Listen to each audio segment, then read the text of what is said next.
ہمیں قدر کرنا، ہر اعتبار سے ہمیں قدر. جو انسان قدر کر جاتا ہے توحید سے لے کے رسالت، صحابہ، اہل بیت اطہار، اولیاء کرام، وہ بابوں کی باتیں نہیں، وہ بھی پھر دوسری ہو جائیں گی. اس وقت پورا موضوع رہا اسلام آباد، لاہور، جہاں جہاں تو جو سوال کرتے ہیں علم حضرت بابوں والے آج کل بڑے چکر. تو وہ بھی مسئلہ وہی ہے کہ اصل بابوں سے تو قدر ہٹائی جا رہی ہے، مکس کیا جا رہا ہے.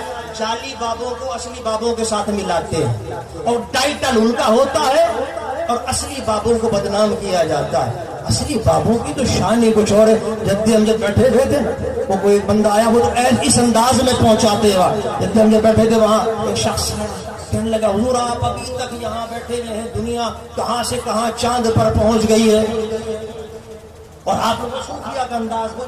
تو آپ نے بڑے خوبصورت انداز میں توحید کی قدر دلائی.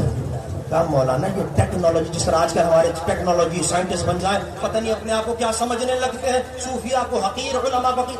آپ نے فرمایا یہ چاند پر پہنچنا کون سا کمال ہے میاں؟ کمال تو یہ ہے جس نے چاند پیدا کیا ہے اس تک پہنچانا ہے.